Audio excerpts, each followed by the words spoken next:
Welcome to Begin, Build, Blossom, your business journey with Clarita, the podcast where we will discuss valuable insights, resources, and motivation to fuel your entrepreneurial spirit.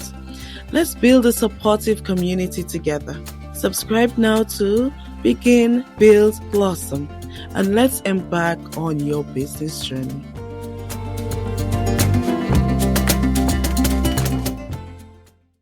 Hi, Shanita. Hello.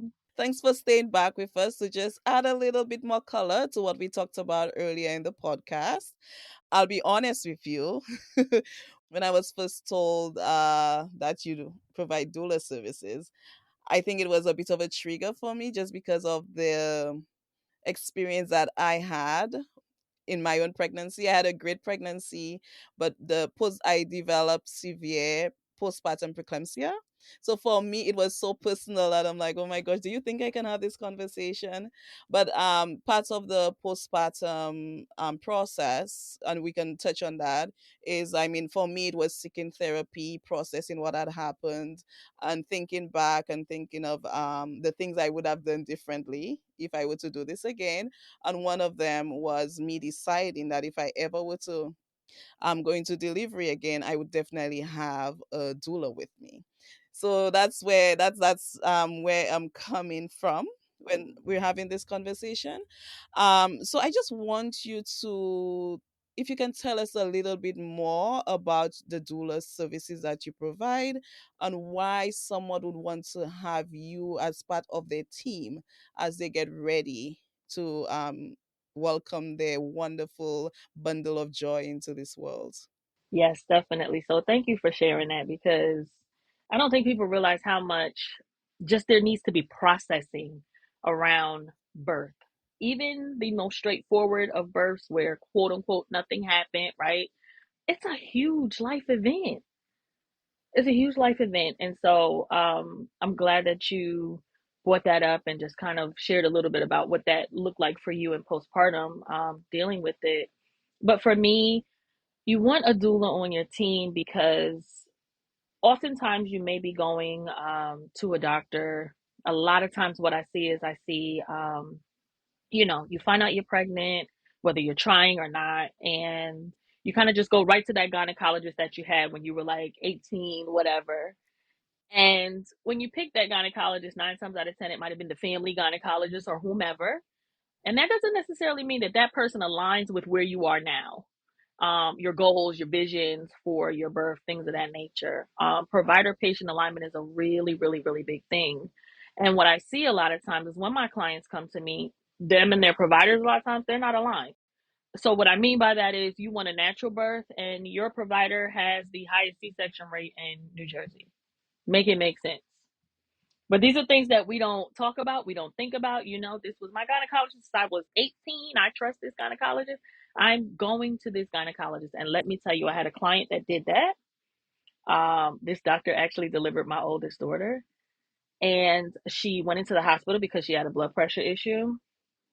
And she sees a different doctor's name on the paperwork and she goes, "Who is this?"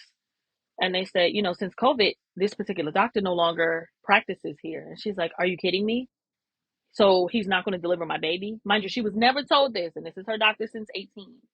So it's very important to have a doula, especially in instances where there's that gap between the provider and the client, and they don't want to switch because sometimes the client will identify the gap and they're just kind of like, what do I do? Or, sometimes after that 28-week mark, going into 29, 30 weeks, clients are discouraged from even seeking new providers at that point. So it can get very hairy.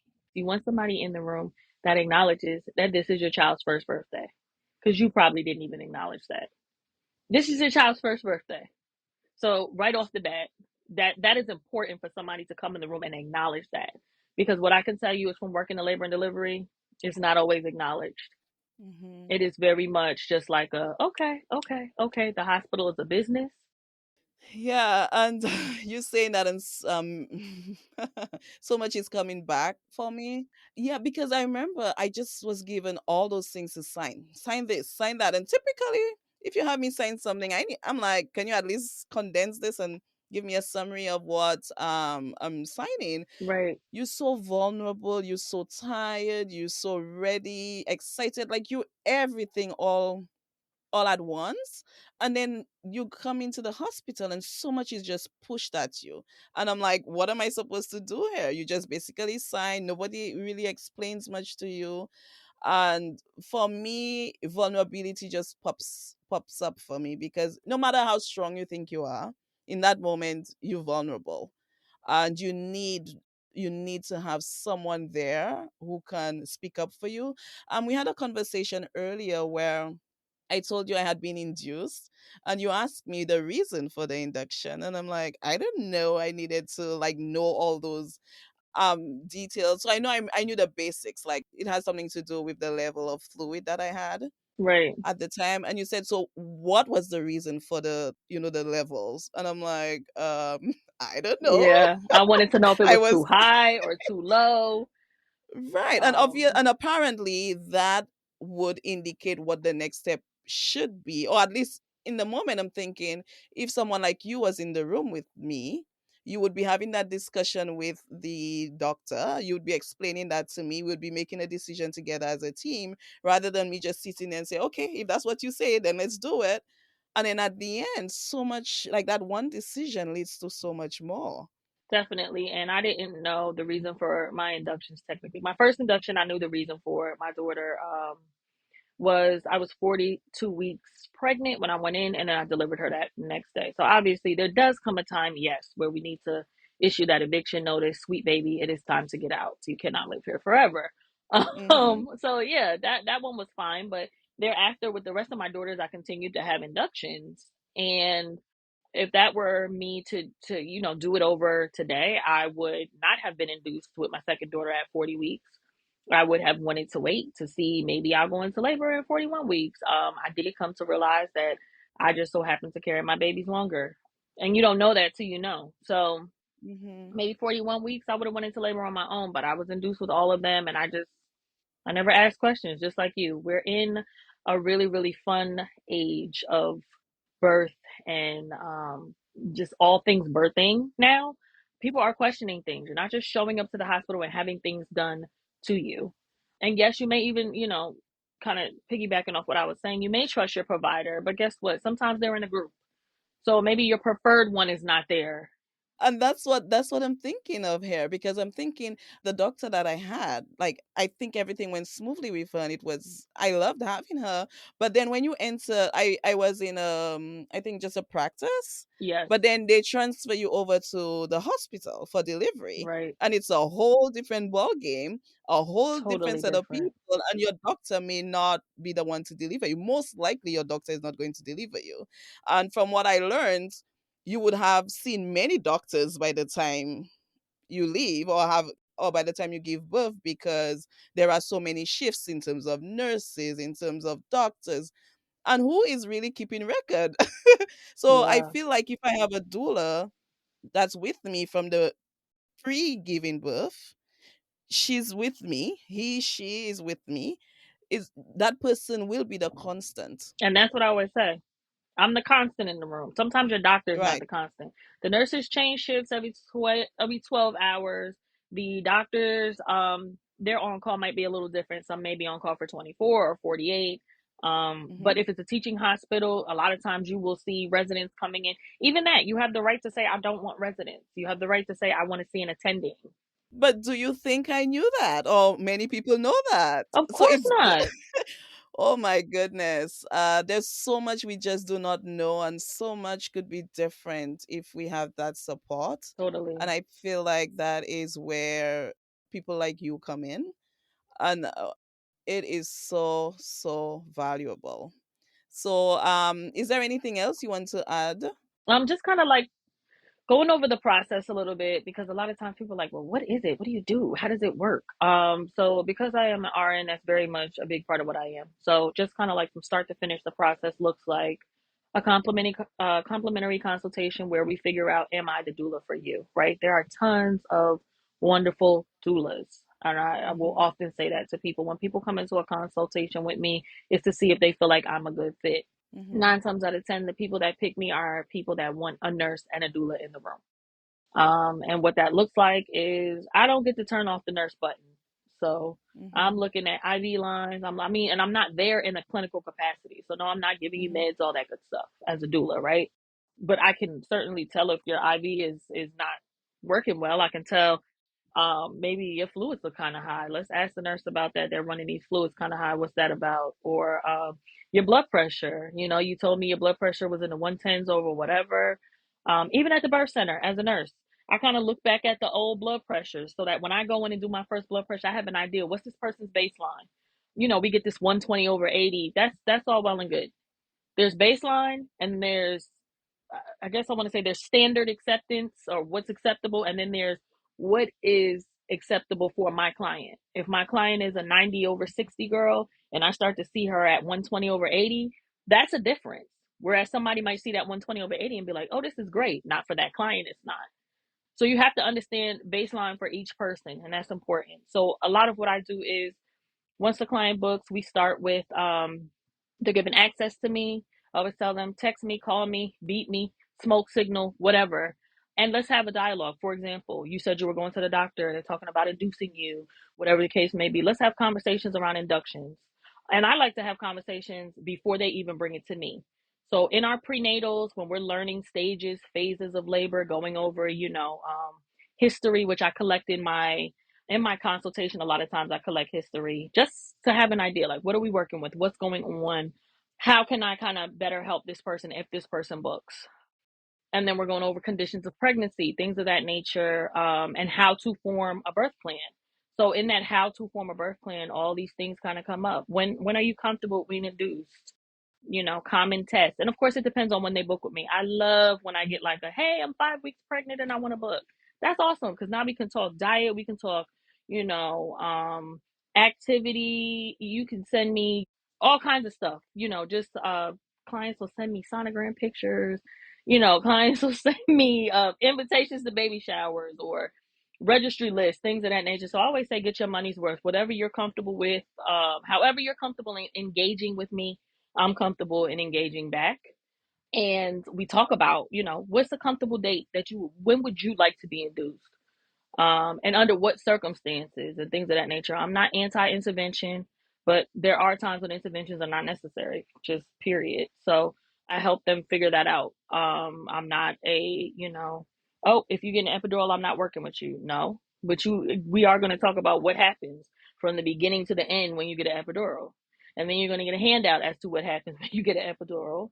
And then now I'm comfortable proceeding in this direction with you because you have the education. So my practice is really heavy on knowledge, education, and then just kind of helping you formulate what kind of questions now do you want to bring to your doctor once you make this birth. I hate birth plan, but that's the word. I call it birth boundaries document because you just drawing lines in the sand. If this, then this. If that, then that. And I try to get my clients to understand that we don't have control over everything, but there are some things that we can control and question, and those are the things that we need to be controlling and questioning. And then in that second prenatal, I asked, hey, did you show your birth plan to your doctor? What did your doctor say? Naturally, my midwifery clients, I don't really have much of an issue. There's a lot less advocacy in that arena. When we're talking hospital wise, it's a lot more advocacy, which is fine. But I've had beautiful natural births in hospitals without IVs and without all this other crazy stuff. So it can be done anywhere. It's just about that education. We talk about postpartum.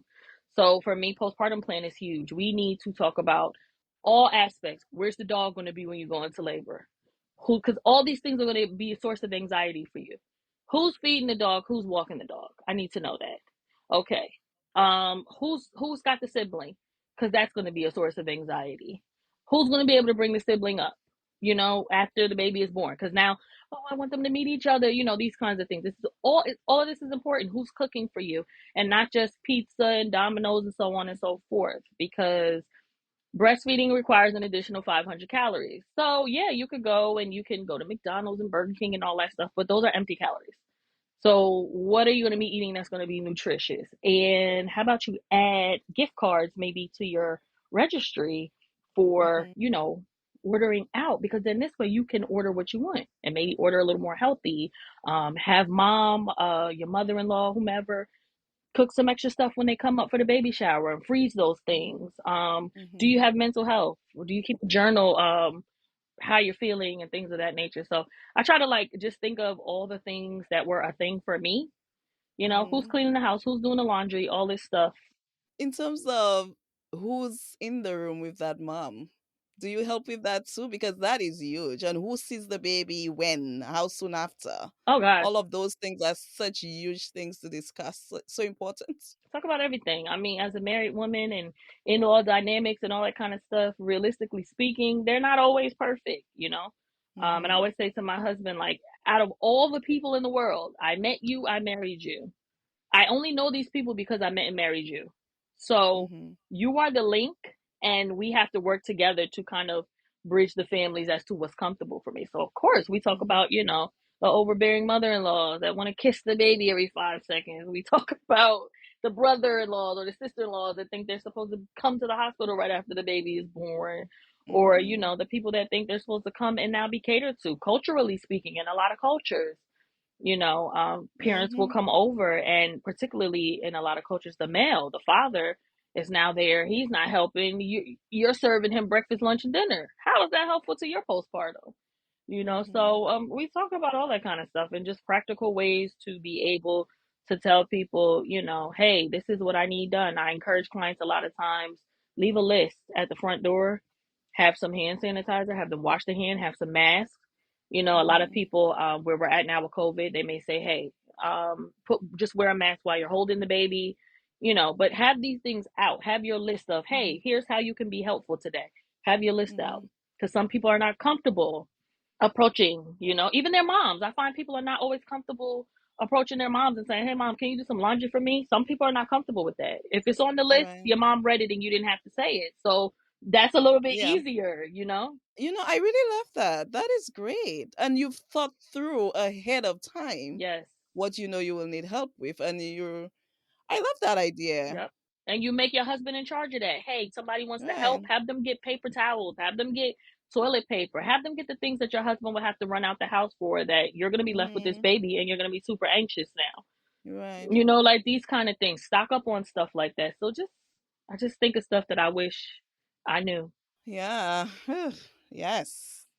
I'm telling you, if I am to ever go into delivery again, you will be my first call from the very beginning. I need Yes. to have all those discussions. I need to have Yes. that partner. So a few things that stood out to me: partnership, Yes. education, not just handouts, because I got a Mm-mm. lot of that in the hospital. Oh, Mm-mm. here's all this paperwork, and now that I'm cleaning out, baby is what much older now, no longer a baby. I'm like, oh, the doctor did say about this because it's in a handout, but Yeah. nobody told me. So Handouts are I'm great. laughing at it now, but At the time, it's terrible. Handouts are great, but you need to, mm-hmm, it's like learning anything else. We don't just learn something. When my daughter comes home for the week with her mm-hmm, spelling words, she has about 4 different contacts with those words. Write it in a rainbow, write it, in a sentence, or, mm-hmm. whatever. Write it 3 times, so Right. it's the importance of And reinforcement. also the time.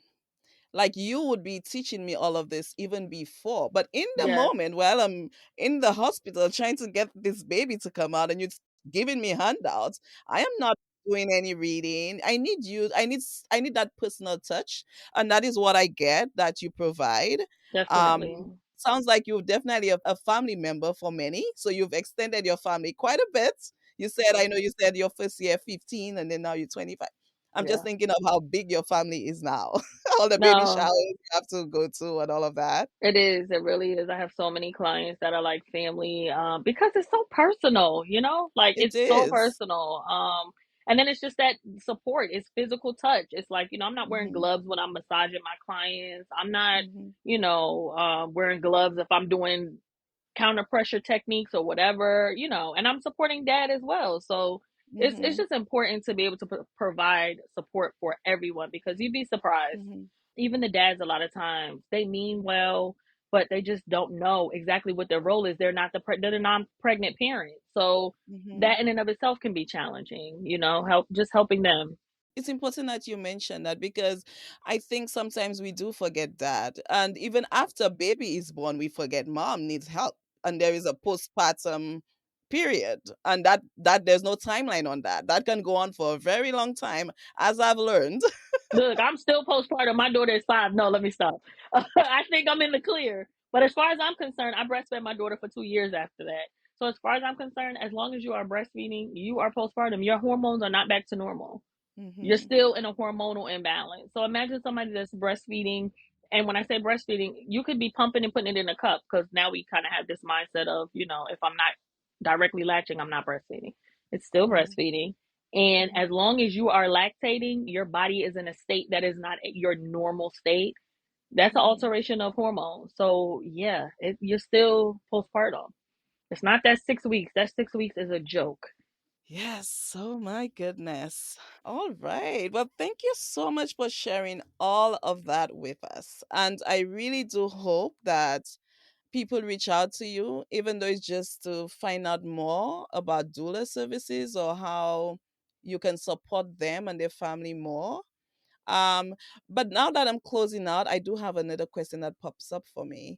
If I have let's say a friend who doesn't quite yet understand the importance of having a doula, but I think that they should get a doula. How do you think I should actually tackle that? And how would you play a role there? Like me coming to you and saying, I'm trying to get this friend to get a doula on their team.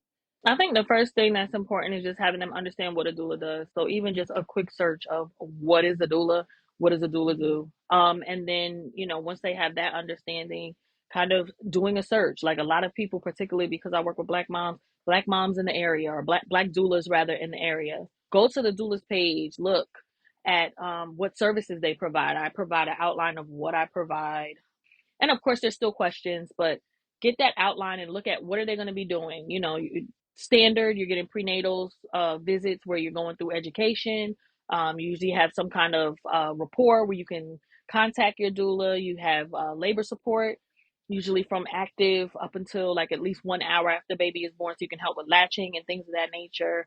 And then you typically have at least one postpartum visit, and so you kind of see right then and there, like, that's all encompassing. I'm having contact with this person during the pregnancy, during the actual birth, and then also in the postpartum phase. And then, of course, scheduling a consultation. It's great to be able to schedule a consultation, and speak to that person personally. On my page, I have things where I'm interacting like this. I'm talking, telling you different things. You can read different things. So I present the information in a bunch of different ways.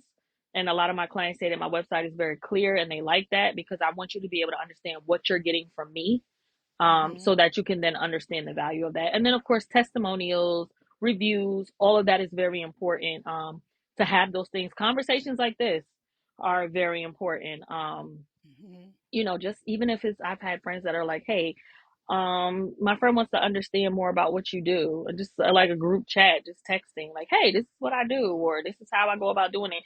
Talking about what you do, Hmm. and saying yes to podcasts and things of this nature. And, like you could refer somebody even to it, like watch this video and see what she's talking about and see if it's something that interests you. Right, I like that. Okay. And when you meet with clients, is it virtually? Do you go to their home? Do you go to the doctor visits with them? How does that work? So I do one prenatal virtually, and I do one postpartum virtually. I also do an in person, and then I am in person for the birth from the time of active labor until I usually stay until I get over the postpartum, honestly. The nurse in me does not allow me to leave a client that's not stable. So if my Hmm. client is not stable, I'm not going anywhere. And for me, postpartum doesn't begin from the time the baby says when. That's not the golden hour, because sometimes moms have repairs that can be extensive, and that might last an hour for that repair being done. So at that time, baby might be with dad. Mom is not in the golden hour at that point, bonding with the baby. So I start the golden hour once the baby is with mom, skin to skin, or the mom is trying to breastfeed. That's really important to me. Okay, and if the baby's in the NICU, how does that change things for you? So even if the baby's in the NICU, we still are. A lot of times it may be. I mean, sometimes babies are brought to the NICU with a vaginal or a C-section. So if mom is coming out of a C-section, we're still checking mom's vitals, making sure everything is okay. Is she nauseous? Is she showing signs that she's not going to be able to eat, in a few hours? How's she doing? With the NICU, a lot of times dad will go with the baby and mom is like, hey, go with that baby. So I'm with mom and dad is with the baby. And that kind of even gives mom a sense of relief, like, okay, at least I know everything is good. We start to talk about options as far as breastfeeding and things of that nature. What is the pump situation look like for the hospital? She'll need a pump if she's going to be separated from the baby. And do you guys have donor milk? Is donor milk an option for this baby? Is this baby a candidate for donor milk, which is breast milk from an outside donor? That's another thing that I tell moms. Don't just accept like, oh, we have to give your baby formula. No, you do not. Do we have donor milk as an option? Yeah, I remember our baby did because I had said I would like to breastfeed. I don't think she was not given milk for a while until they said, we have to give her formula. But I'm thinking I'm not opposed to formula. I was just trying, you need to have the baby do the action to get the milk coming or you pumping. Right, But there was a little bit of a confusion there where it almost seemed like she was just not given milk. And I'm like, why is that the case? There should have been some kind of discussion and all of that. But it is definitely lesson learned there. From my personal experience, I'm thinking how having you in the room could have helped. So obviously you cannot give an opinion based on something that has passed and you were not there. But I'm just thinking maybe if we can talk through this a little bit. So after the baby has been born, I am still in the hospital in the NIC. My baby is in the NICU, and I am there with the baby, and I'm developing all these issues, but I don't know that, and I am actually told that now I can go home, only to go home and to have to come right back with me now being in the ICU. So I'm wondering what I feel like I just cannot get over thinking that something was missed. Like, what if somebody had maybe looked at my legs and realized, okay, she is way more swollen than she should be. Because I right, remember mentioning that to the doctor, and the doctor said, well, you know what? It gets worse before it gets better. So I'm going home thinking, I guess it's just going to get worse, not realizing that the worst could be fatal. right, Nobody told me that distinction.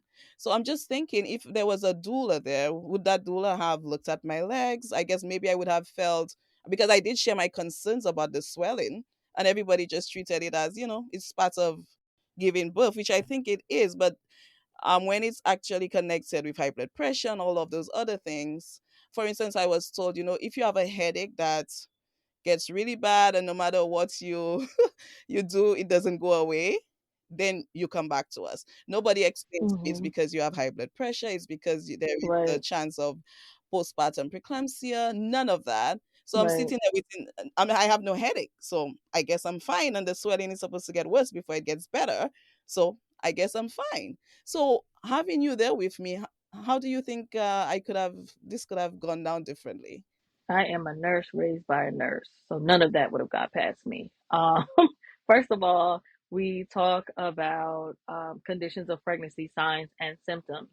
Headache is the one that they love to just throw out there. We talk about all of the signs and symptoms. We talk about that there are no signs and symptoms. My recommendation is that all people, have a blood pressure cuff. Get a blood pressure cuff. Mine is right over there on the bed. Get a blood pressure cuff. Check your blood pressure, know your baseline. At least find out what your baseline is when you go to the doctor's office. Let's just say you check your blood pressure and you now find out that it's high. Okay, that's important because now you need to bring this to your provider's attention.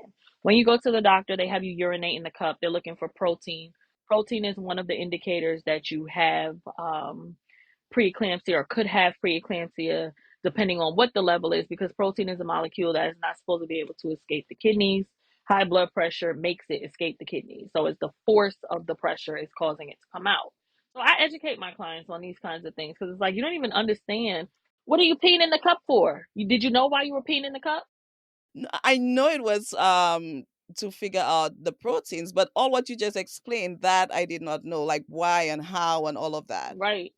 Yeah, I'm an anatomy girl. I'm a big time anatomy girl. I have my down here, I have all my little gadgets with me. So when I'm talking to my clients, I am showing them what is going on inside your body, the models, and I'm showing them what does dilation look like, and what does your uterus look like? What does the placenta look like? All these things. I'm a big time visual girl, and I think labor is a visual thing and a visual process. You need to be able to really connect with what's going on inside your body. As far as inductions are concerned, one of the things with inductions is typically in an induction or a cesarean section, you're going to be given more fluid.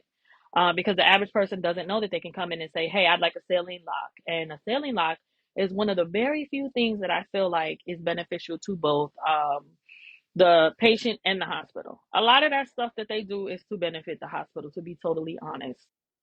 Every client, you have low risk moms on the unit. Every client doesn't need to be monitored continuously for electric fetal monitoring. It's done that way because the nurse doesn't have the time to go every 30 minutes and check a low risk mom. But certainly things like a saline lock, that's something that's mutually beneficial. You don't want to be putting in a saline lock during an emergency. God forbid mom is dehydrated. You put the saline lock in, you leave it alone. Mom can drink water. I mean, for me personally, I can down 2 bottles of water in an hour. One bag of IV fluids is 1,000 mLs. They typically set it for 125 mLs an hour. That's going to run for 8 hours. I can intake 1,000 mLs in an hour or two. So you see what I'm saying? I'm still taking in hydration. And then it's also when you drink, it's different than intravascular hydration. You notice how many moms are just dry during that labor process. The lips are dry, everything is dry. So oral, you still need oral intake. So for me, right off the bat, I'm wondering, at one point, do you want to start an IV or IV fluids? I think a good time to consider is if you're going to get the epidural, obviously you need fluids. I thought that was automatic. Like you come in there and that just happens. No, especially not with an induction. Even if you're in labor, you don't have to have an IV at all, honestly. I've had moms like when we're at the birth center, we don't start IVs unless the mom is GBS positive, which is a condition, group beta strep, where they do a test where they swab you around 36, 37 weeks and they check for the presence of a bacteria strep, the same strep that's in your Right. throat, overgrows in the vagina during pregnancy. And Mhm. moms can opt to or not be treated with antibiotics. And so the only time we put it in the birth center is if you need the antibiotic. And even with that, you have options. You don't have to take the antibiotic. I'm listening to you and I'm like, oh, there's an option. Like I thought all those things you just had to do. It could be maybe I'm just that kind of patient. I just did not. I wouldn't say I was tuned out. I just feel like I don't know. I'm just different in real life. But when I'm a patient in the hospital about to give birth, I became a whole different person. That's it. That's why I love the evidence-based birth classes as well, right? Because there are so many times that we as doulas, we arm our clients with all this knowledge and they get in front of that doctor and they just fold. And we are like, girl, what is going on? We talked about this. Hmm. But no, I mean, that's one of the things that attracted me to evidence-based birth because it really goes through. So that is like my prenatals are more like crash course and the things that you really need to know. But that evidence-based birth course is over 6 weeks and you are learning like what is this? What is that? What is happening? What are the hormones? I mean, it takes you from soup to nuts in a very thorough way. And I love that for clients to have the time to meet once a week, every 6 weeks, just to be able to go over like the standard package, the bundle. Like you said, you thought all this stuff was standard.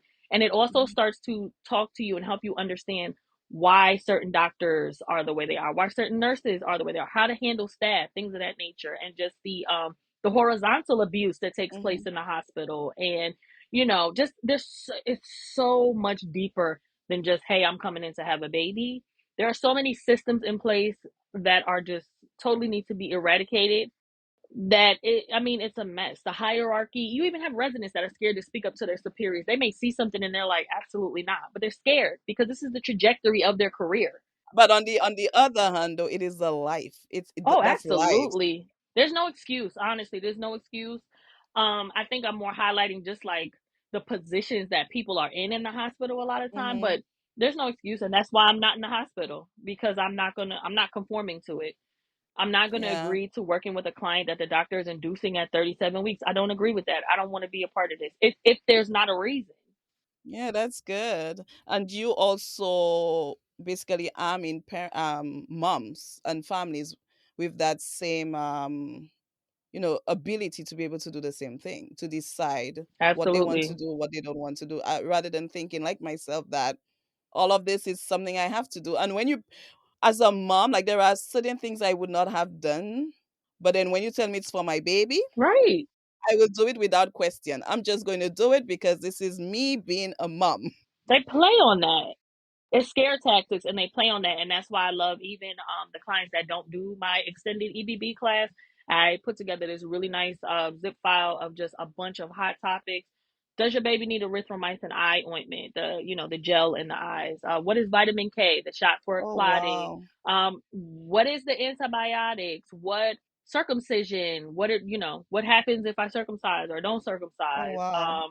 Induction. What is the actual risk of having a stillborn, right? Because we know dads, a lot of times dads like numbers. My mentor told me that men like numbers, and that is very true. They like numbers. So what is the statistical risk that my child is going to come out like this, not eating in labor? We're the only country Mm, that doesn't eat in labor. What is the statistical risk that I'm going to asphyxiate, which is what they're concerned about, me having a chemical pneumonia from vomiting and aspirating it down? What is the risk of that? And what is mm, the difference between me going to Texas Roadhouse, having a tomahawk and steak, and now I get into an accident and y'all need to mhm, do surgery? I just ate. What's the difference?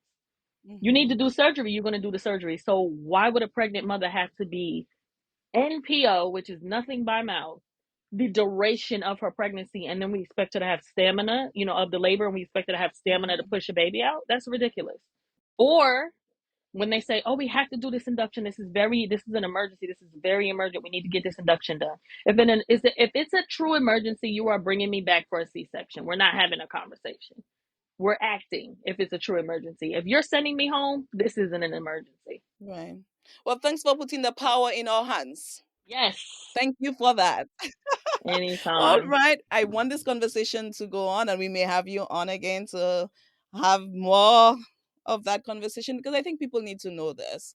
I, for one, know there's a lot I didn't know. Some of those things I'm learning today. Right. So I really think it's important to have those conversations. But at this time, we will have to close out. Thank you so much for being with us and talk to you again soon. Thank you for having me, Clarita. Thanks for listening to this episode of Begin, Build, Blossom Your Business Journey, a CME Accounting LLC podcast. Please subscribe and be on the lookout for our next episode. If you'd like to share any feedback with us, please email us at podcast@cmeaccountingllc.com.